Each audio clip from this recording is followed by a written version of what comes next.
So when I was a kid, I wanted to be a Disney animation artist.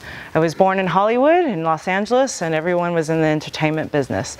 And then they computerized everything. CGI took over, and no one was hand-drawing animations anymore.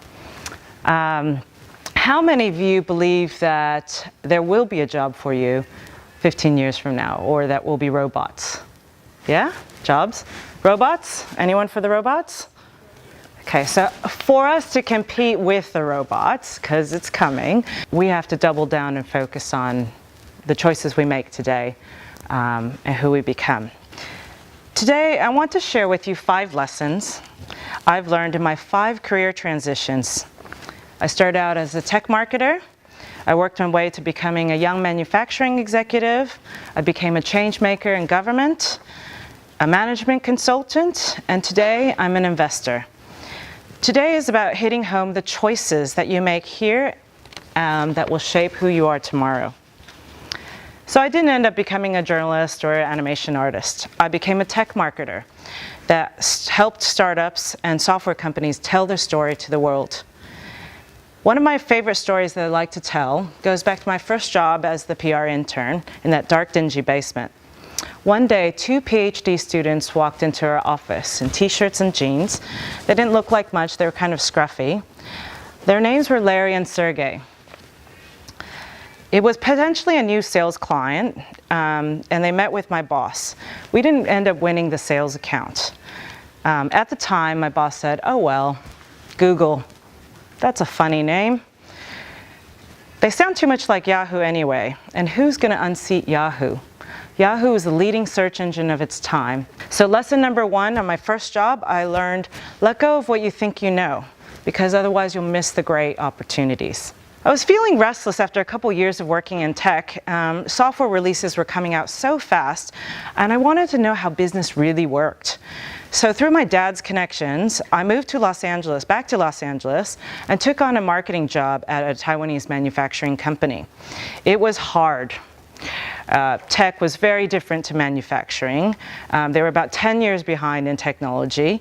My new boss didn't speak English, and I had to learn to speak Chinese just to get through every day. Over the next 7 years, though, we worked as a team to grow the company from 2,000 to 9,000 employees.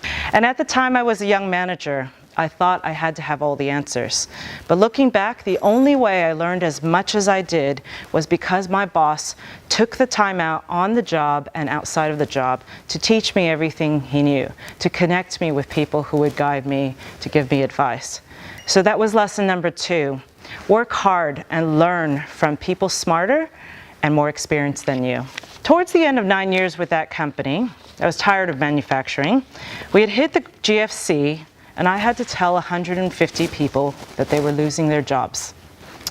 8 million Americans lost their jobs in just 2 years during the Great Recession. I needed to make another shift. I needed to give back. I was tired of working for big corporations.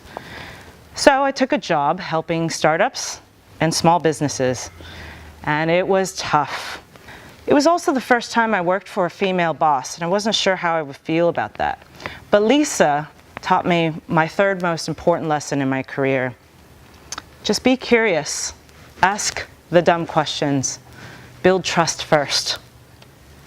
Ask the dumb questions. Give before you take. I was afraid to pursue my own dreams, so I kept putting them aside. Then in 2013, after what I thought was 3 months of the flu, I got a shocking diagnosis from my doctor. I had stage 1 cancer, and I wouldn't be able to have my own children. And when you're lying in the hospital bed, all you have is time to think. And you start to think about all those times you said no when you should have said yes. You start to regret all the things you didn't get to do, that you didn't choose to do. And I vowed, if I got better, I'm going to start living my life on my terms. So I moved to Australia 3 years ago, and it's been great for my health. It's been great for my career. I've worked as a consultant advising governments and businesses on how to grow. And the only way I've been able to do that is because I said yes. I said yes to the things that were outside of my comfort zone. Lesson number 4. So my final lesson that I learned: stop comparing, stop wasting your energy comparing yourself to others, back yourself. I didn't end up becoming a journalist, but I did become a change maker. And when people ask me what I do, I say I'm a growth ninja. My parents still don't know what I do. They can't explain it to their families, but that's okay.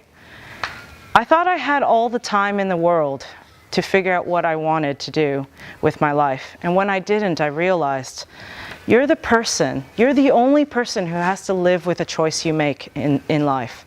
You're the only person who's responsible for getting you to be who you want to become. So the big question is, what do you want to be? Not what do you want to do, what do you want to be? How do you want to change the world? It can be a hard question to answer, and you may change your answer many times like I did. That's okay. Climbing up the career ladder is so old school. Climb sideways. Leap from ladder to ladder until you find your place. So stay curious. Let go of what you think you know. Surround yourself with people who are smarter than you. Ask the dumb questions.